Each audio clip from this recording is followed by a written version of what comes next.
오늘 우리에게 주시는 하나님의 말씀은 요한복음 18장의 말씀입니다. 오늘 하루도 하나님의 뜻을 이루어가는 복된 날 되시기를 간절히 축복합니다. 오늘 본문의 말씀은 예수님께서 잡히시는 장면입니다.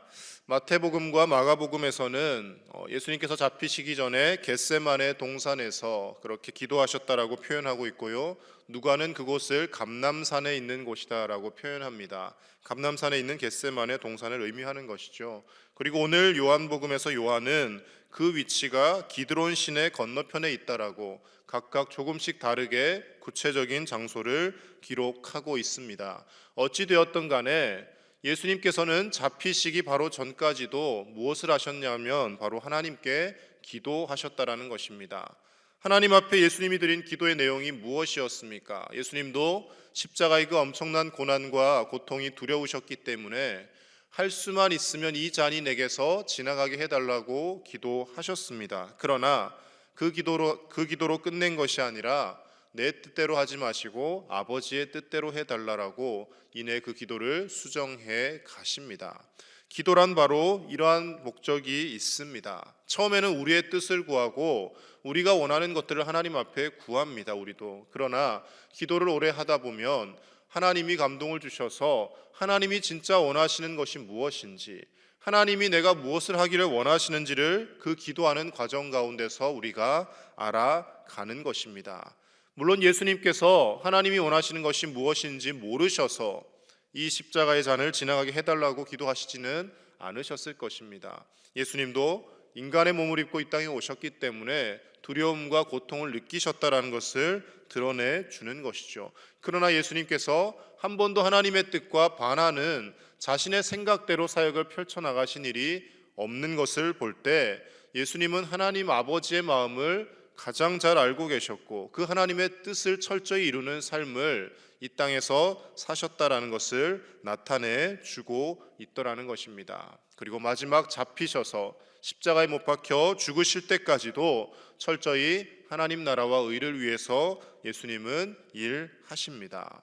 오늘 예수님이 잡히시는 이 장면을 통하여서 예수님이 능력 없이 힘 없이 무기력하게 잡히는 것 같지만 실상은 그렇지 않다라는 것을 우리는 말씀을 통해 알 수가 있습니다. 오늘 본문의 말씀을 통하여 우리가 구주로 고백하는 예수님, 우리가 우리의 때로는 친구가 되신다라고 고백하고 때로는 우리의 왕이 되신다라고 고백하시는 그 예수님이 어떤 분이신지 우리 몇 가지 함께 살펴보도록 하겠습니다. 먼저 첫 번째로 예수님은 참으로 온유하신 분이라는 것이 오늘 말씀에 드러나고 있습니다.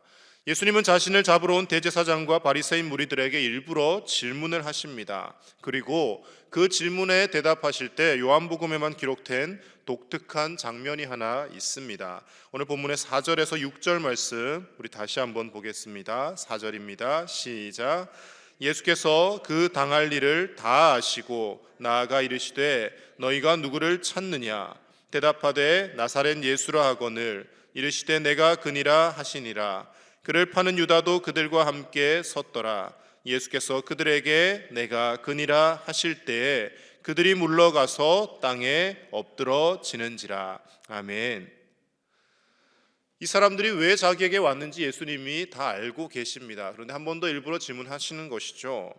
너희가 누구를 찾느냐? 나 찾으러 온 거 아니냐라고 질문할 때 그들이 나사렛 예수를 잡으러 왔다라고 이야기합니다. 근데 6절에 보시면 내가 바로 그다, 내가 예수다라고 말씀하실 때 그들이 물러가서 땅에 엎드러졌다라는 표현이 있습니다. 이 표현은 마태, 마가, 누가 그 어떤 복음서에도 등장하지 않는 표현입니다. 예수님께서 힘이 없어서 아무런 능력이 없어서 무기력한 분이셔서 힘없이 그들에게 잡혀갔다는 것이 아니라는 것입니다.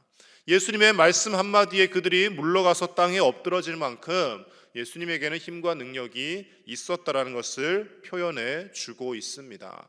신학자들이 이 부분을 여러 가지로 해석을 합니다. 물러가서 땅에 엎드러졌다라는 것이 예수님의 어떤 신적 능력을 통하여 그들이 다 쓰러졌다라고 해석하는 신학자도 있고 또 어떤 신학자들은 예수님의 그 말씀에 대답에 위엄과 권세가 있어서 그들이 스스로 위축되고 작아져서 뒷걸음치며 넘어지는 사람들이 속출했다라고 그렇게 해석을 하는 신학자들도 있습니다. 어떻게 해석을 하든지 간에 예수님의 그 말씀의 권세와 능력과 예수님의 그 자태에서 뿜어져 나오는 사람이 감히 범접할 수 없는 그 위험 때문에 잡으러 왔던 사람들이 오히려 당황하고 쓰러졌다라는 것을 의미하고 있는 것입니다. 이 부분에서 우리는 예수님의 온유함을 알 수가 있습니다. 우리가 온유하다라고 표현하면 흔히 이렇게 생각하지 않습니까? 화를 잘 내지 않는 사람, 성격이 좋은 사람, 부드러운 사람 이렇게 생각을 합니다. 그런데 성경에서 말씀하는 온유라는 이 단어, 헬라어 프라우테스라는 단어를 쓰는데요, 원어를 직역하면 잘 길들여진 야생마라는 뜻입니다. 여러분, 야생마라는 것은 어떤 능력이 있습니까? 힘있게 질주하며 뛰어다닐 능력이 있습니다. 그렇죠? 뛰지 못하는 말이 아닙니다. 그런데 그 야생마가 잘 길들여진 상태가 온유라는 단어를 표현한다라는 겁니다. 뛰어다닐 능력이 있지만 무언가를 다 뒤집을 만한 힘이 있지만 그것을 절제하고 다스릴 줄 아는 상태가 온유한 상태라는 것을 의미합니다. 그래서 우리가 예수님을 닮은 온유한 사람이라는 것은 아무 능력이 없고 힘이 없어서 그저 사람들에게 굴복하며 순응하며 살아가는 사람을 의미하는 것이 아닙니다. 배울 만큼 배웠고 세상에서 힘을 드러낼 수 있는 능력이 되는 사람임에도 불구하고 내가 예수님을 믿기 때문에, 내가 하나님의 자녀이기 때문에 그것을 내 힘을 드러내는 것을 내 마음대로 쓰며 사는 것이 아니라 자제하고 다스리며 산다라는 것입니다. 예수님은 신적 권위와 능력이 있으셨지만 그것을 자신이 잡히는 그 순간 사용하지 않으셨습니다. 오히려 하나님의 뜻을 이루기 위해 힘없는 모습으로 그 모든 능력을 제한하셨다라는 것입니다. 그래서 요한복음에만 이 부분을 기록을 하는 이유가 있습니다. 네 복음서가 있지 않습니까? 마태, 마가, 누가, 요한복음 이렇게 있습니다. 근데 마태와 마가, 누가복음을 일컬어 공관복음이라고 합니다. 비슷한 관점으로 쓰여졌다라는 것이죠. 비슷한 관점으로 쓰여져도 조금씩 강조하는 부분이 다릅니다. 마태복음은 유대인의 왕으로 오신 예수님에 대해 설명하고 있고, 마가복음은 이 땅에 섬기는 종으로 오신 예수님에 대해 설명하고, 그리고 누가복음은 철저한 사람의 모습으로 하나님의 아들이지만 인간의 모습을 입고 오신 예수님을 설명하고 있고요, 요한복음은 처음 시작부터 예수님의 신성에 대해 강조합니다. 하나님의 아들이시자 하나님과 같은 능력을 가지신 예수님이라는 겁니다. 그런데 그 능력을 십자가의 구속의 사역을 완성하시기 위해 스스로 제안하신 분이 예수님이라고 말씀은 표현하고 있습니다. 사랑하는 우리 제1의 가족 여러분, 우리가 이런 말들 흔히 합니다. 누구는 성격 없는 줄 아나? 누구는 성질 없는 줄 알아? 라는 표현들을 씁니다. 다들 성격이 있고 성질이 있고 그리고 마음만 먹으면 무언가를 할 능력도 있습니다. 그러나 우리가 예수님을 믿기 때문에 그 능력들을 제한하고 그 화를 가라앉히고 우리의 성미대로 하는 것이 아니라 하나님의 영광을 위해 우리가 스스로 우리를 제한하는 것, 그것이 예수님을 닮은 온유한 삶이라는 것을 오늘도 기억하며 살아가는 저와 여러분 되시기를 축복합니다. 우리의 마음대로 모든 것을 다 하며 살 때 우리의 속이 일순간 시원해질 수 있을지는 모르지만 그러나 그것은 하나님의 영광을 나타내는 길이 아닙니다. 내 마음대로 했을 때 오히려 하나님의 영광이 가려지고 나의 미숙한 언행으로 인하여서 전도의 길이 막혀질 수도 있고, 나의 마음대로 했을 때 내가 결국에는 그것으로 인하여 더 잘 되어지는 것이 아니라 나도 손해를 보는 일에 처하게 되어진다라는 것입니다. 예수님을 닮아 자신의 능력도 제한하고 내가 할 수 있는 것도 절제할 수 있는 그 온유함으로 살아갈 때 우리를 통하여 하나님의 나라가 더욱 확장되어 질 줄로 믿습니다. 두 번째로 예수님은 자신의 말씀에 책임을 지시며 자신을 희생하는 분이라는 것을 말씀을 통해 알 수가 있습니다. 성경을 보면 예수님의 모습과 제자들의 모습이 예수님 잡히실 때 참으로 극명하게 대조되고 있습니다. 예수님은 끝까지 제자들을 지키려고 하시는 반면에 제자들은 잠깐 예수님과 동행하는 듯 하다가 이내 다 흩어져 버립니다. 제자들을 지키시는 예수님의 모습에서 이런 말씀이 나타나고 있습니다. 우리 8절과 9절 말씀 같이 보겠습니다. 시작. 예수께서 대답하시되 너희에게 내가 그니라 하였으니 나를 찾거든 이 사람들이 가는 것은 용납하라 하시니 이는 아버지께서 내게 주신 자 중에서 하나도 잃지 아니하였사옵나이다 하신 말씀을 응하게 하려 함이러라. 아멘. 예수님 지금 뭐라고 말씀하십니까? 너희들 나 잡으러 온 거 아니냐? 그러면 나만 잡아가고 여기 있는 내 제자들은 가게 보내달라라고 말씀하고 계십니다. 나만 죽을 수 없다. 너희들 나랑 같이 죽는다고 하지 않았느냐? 다 같이 가자라고 하시지 않습니다. 나 하나면 족하다. 내 제자들은 보내달라라고 말씀하십니다. 바로 그 순간 이어지는 11절 말씀에 10절 11절 말씀에 베드로가 칼을 뽑아서 대제사장의 종인 말고의 귀를 잘라버립니다. 베드로가 일면 칼을 가지고 용감하게 예수님을 위하는 것 같습니다. 그런데 아마 베드로의 이 마음속에는 이런 마음이 있었을 것 같습니다. 내가 먼저 칼을 휘두르고 선두에서 전쟁을 치르면 분명히 예수님이 가만히 계시지 않을 것이다. 죽은 자도 살리시는 분인데, 병든 사람 고치시는 분인데 내가 먼저 행동대장이 되어 나서면 예수님 나를 도우실 것이다라는 그런 믿음이 아마 있었을 것입니다. 그런데 예수님께서 기대와는 다르게 그 칼을 도로 꽂으라고 하십니다. 그리고 검으로 흥한 자는 검으로 망한다라고 말씀하시고요, 그 귀를 잘라진 귀를 붙여주시며 예수님의 능력을 거기에 사용하십니다. 그러자 그 뒤에 베드로와 제자들이 어떻게 합니까? 다 도망가 버리더라는 것입니다. 예수님은 제자들을 보호하기 위해 자신을 희생하셨지만 제자들은 자신들이 위기에 처하자 예수님을 버리고 도망가 버렸습니다. 여기에서 예수님과 우리의 차이가 발생하는 것입니다.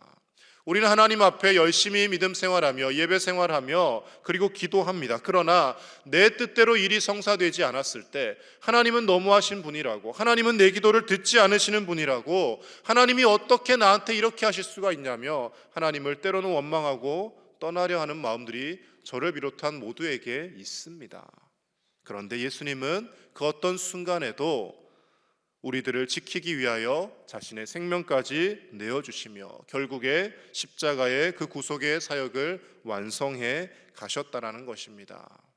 이후에도 베드로는 자신이 예수님을 절대 모른다라고 3번이나 부인하며 그리고 닭이 울자 양심의 가책을 느껴서 울기 시작합니다.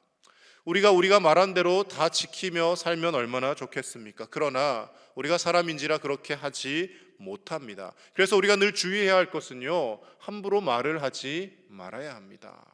사람들과 어떤 말을 할 때 내 말이 확실하다라는 것을 내세울 때 내가 이것을 틀리면 내 손에 장을 지진다라는 표현을 자주 쓰지 않습니까? 돌이켜보면 저도 이미 이 손이 아마 남아나지 않았어야 될 사람인 것 같습니다. 손에 장을 쥐어도 몇 번을 쥐어야 될 거예요. 아마 위기에 처했어야 될 사람입니다. 우리가 함부로 호언장담하고 나서 뒤늦게 후회하는 일들이 많습니다. 우리는 우리의 말을 다 지키지 못합니다. 그러나 예수님은 내게 주신 자 중에 하나도 잃지 아니하겠다라고 하나님 앞에 기도하였던 그 모든 것을 스스로 다 책임지고 지켜 가시더라는 겁니다. 자신의 말에 책임을 다 질 수 있는 분은 우리 주 예수님 한 분밖에 계시지 않는 줄로 믿습니다. 그러나 우리는 인간이라 내 말에 책임을 질 수 없다라고 그렇게 그냥 낙심하며 살아가는 것이 아니라 예수님처럼 우리가 하나님 앞에 기도했던 것, 사람들에게 이야기했던 것, 그것을 지켜나가기 위해 애쓰고 하나님 도와달라고 기도하는 저와 여러분들이 되어야 할 줄로 믿습니다. 마지막 3번째로 예수님은 자신의 뜻이 아닌 하나님의 뜻을 끝까지 이루어가는 분이셨습니다. 빌라도가 예수님을 신문하기 시작합니다. 그런데 별로 드러나는 죄가 없습니다. 사람들은 죽일 죄인이라고 해서 데려왔는데 신문을 해보니 죄가 별로 없어요. 그래서 예수님께 계속 이야기를 합니다. 그때 예수님 이렇게 대답을 하십니다. 35절 36절 말씀 같이 보겠습니다. 시작. 빌라도가 대답하되 내가 유대인이냐? 내 나라 사람과 대제사장들이 너를 내게 넘겼으니 내가 무엇을 하였느냐? 예수께서 대답하시되 내 나라는 이 세상에 속한 것이 아니니라. 만일 내 나라가 이 세상에 속한 것이었더라면 내 종들이 싸워 나로 유대인들에게 넘겨지지 않게 하였으리라. 이제 내 나라는 여기에 속한 것이 아니니라. 아멘. 예수님은 말씀하십니다. 내 나라는 이 세상에 속한 것이 아니다. 내가 마음만 먹었으면, 내가 하나님께 구하면 천군 천사를 보내서 이 나라를 다 쓸어버리고 뒤엎을 수도 있다. 하지만 내가 속한 나라는 이 세상의 나라가 아니라 하나님의 나라를 이루어가는 것이고 하나님의 뜻을 이루는 것이 나의 사명이기에 내가 그 어떤 능력도 쓰지 않는다라고 예수님은 말씀하고 계십니다. 한마디로 하나님의 뜻과 하나님의 나라를 이루어가기 위해 자신의 모든 것을 내려놓고 순종하셨다라는 것입니다. 오늘 저와 여러분들의 삶도 하나님의 뜻을 이루기 위하여 우리의 삶을 내려놓고 하나님의 영광을 위해 나를 사용해 달라고 기도할 수 있는 오늘 하루의 삶이 되셨으면 좋겠습니다. 하나님께서 우리를 부르신 이유는 우리를 구원하셔서 하나님의 자녀 삼으실 뿐만 아니라 우리의 삶의 모든 모습을 통하여 또 다른 누군가도 구원을 받게 하려고 우리를 먼저 불러주신 줄로 믿습니다. 내가 구원받은 것 자랑하고 드러내고 구원받지 못한 세상 사람들을 조롱하며 사는 것이 우리의 목적이 아닙니다. 나는 예수님을 믿어서 이렇게 많은 축복을 받았다. 나는 천국 갈 수 있는데 당신들은 천국 못 가지 않느냐라며 그들을 우리와 다른 사람으로 분리시키는 것이 우리의 삶의 목적이 아니라 그들을 불쌍히 여기고 긍휼히 여기는 마음으로 아직도 하나님의 사랑을 깨닫지 못한 그들에게 우리가 다가가서 때로는 나를 희생하고 내 것을 드려서라도 그들이 생명을 얻게 하기 위하여 우리가 하나님의 뜻을 이루어가는 것이 하나님께서 우리에게 허락하신 삶의 목적이자 사명이 되는 줄로 믿습니다. 그 삶의 목적을 분명히 깨달으시고 우리의 나라와 우리의 뜻이 아닌 하나님의 나라와 하나님의 뜻을 이루어가는 복된 이 하루가 되시기를 예수님의 이름으로 간절히 축복합니다.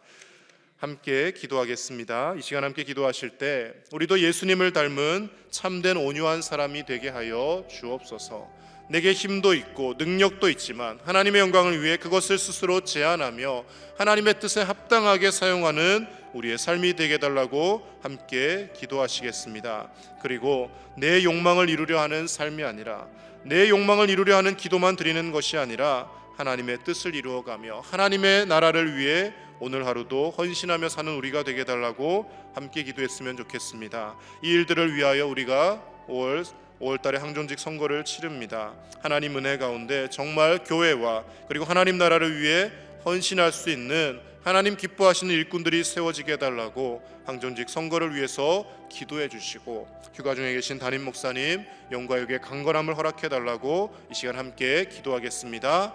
하나님 아버지 감사합니다. 오늘도 하나님 이 새벽부터 우리를 말씀으로 인도하여 주시고 하나님 앞에 나와 기도하며 하루를 시작해 하시니 감사를 드립니다.